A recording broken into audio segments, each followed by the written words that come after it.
one minute I'd be doing sound effects on the Gary Moore show, and the next, and it got to be a joke with the crew. Well, are you doing sound or you're writing it?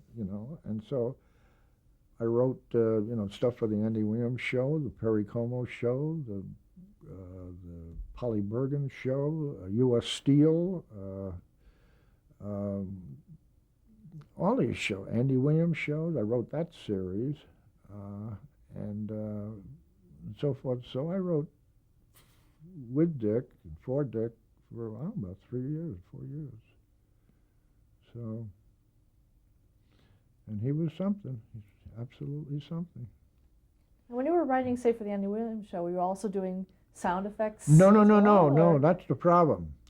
I kept firing the sound effects men because they were, they'd sit up there and they'd just, like he did the sound effects where he was a cat. And he said, "Oh, look at these claws." He said, "They're in terrible shape." So I asked for the sound of sabers going together. So I hear the sound effect, and it's, and I went up and I said, "No, no, no, no, no." He said, I don't know how you do these things, but don't you have maybe a bayonet and a scabbard that you could hit together? Because that's the way I'd have done it. "Oh, no, no, no, we don't have it." "Well, I mean, don't you have, look," he said, "I have a cat. I know how a cat sounds. I mean, when a cat, it doesn't make that kind of sound."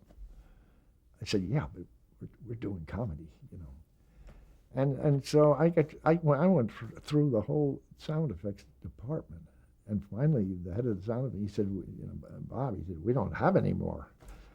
And they didn't know I worked at CBS as a sound effects man. So when word got out, I came walking down the hall, and all these sound effects guys were around a coffee machine, and they were all laughing and talking, and then I came along, and they stopped, and they didn't say a word until, and the funny part of it is, I told Bill Hoban, I said, if we get a sound effects man that's good and adds to the show, he's worth a $50 fee, which was outrageous.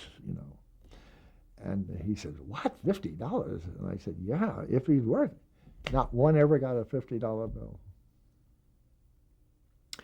And, I'd ask for the sound of, him catching a beach ball, I want a bass drum, And they said, we don't have a bass drum."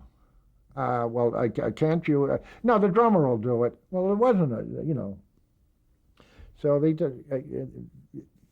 It's like being a car mechanic and having somebody tell you, what's wrong with your car, You say, "No, it isn't. That's not what's wrong." Go ahead. So you wanted to continue in sound, and then did you go back? No, I had to make a decision when I got that call from Hollywood and said about Red Skelton. I said, "Now I've got to make this thing." See, my wife had been very ill. She was diagnosed with schizophrenic, and so I had 4 daughters. So I had a lot of responsibility, and even Dick said, he said when he got the Dick Van Dyke show, I said, "What's it about?" He said, "Well," he said, "it's a sitcom, only it's, she's going to be wearing tight pants, so it's a sexy sitcom." And that was and he said, "But Jesus," he said, "we're only signed for 13 weeks," and he said, if it goes bust, Kitty, and that was my wife, I hate to, think. I said, "You're absolutely right," and I couldn't do it anyway. So I always had to take care of, business, and I was still writing, and they couldn't understand that, a lot of, like, the head writer on the Andy Williams show wrote the book, Where Did You Go Out? What Did You Do? Nothing. But he only lasted about 3 weeks, but he was a big bestseller at the time, but he didn't understand. So he said to me, "I can get you a job with, George Gobel. I can get you a job with this." And he said, "What do you want to do? Knock coconuts together the rest of your life?" And that was what I was always. And so when the Skeleton show came along, it was either, do it or don't. don't have any regrets, and so I did it, and I don't have any regrets. Uh, the only problem I had is when my wife was in this sanitarium, very expensive sanitarium. I was doing the Andy Williams. I just got the Andy Williams show, and I told Jonathan Winters, who was a good friend of mine, and he had his problems. And I said, Johnny, I said, Kitty is, she had a breakdown.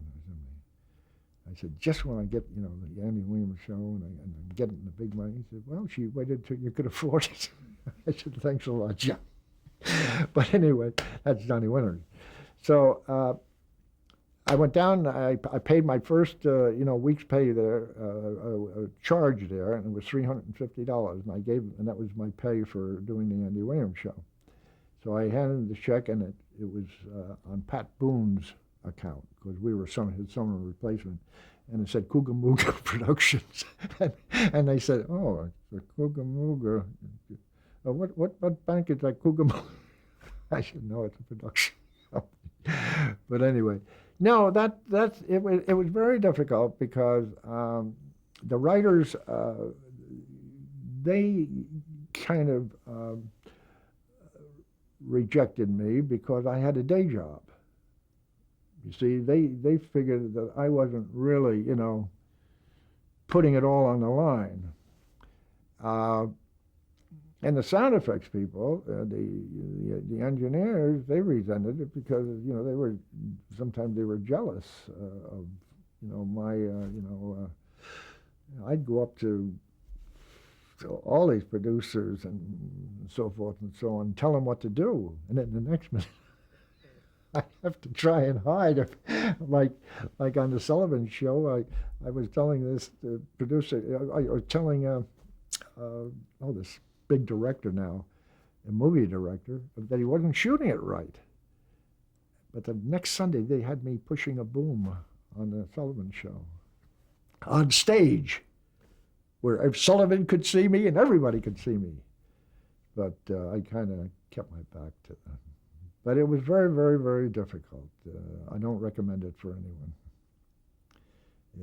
Yet it was good for me. It gave me, a lot of joy.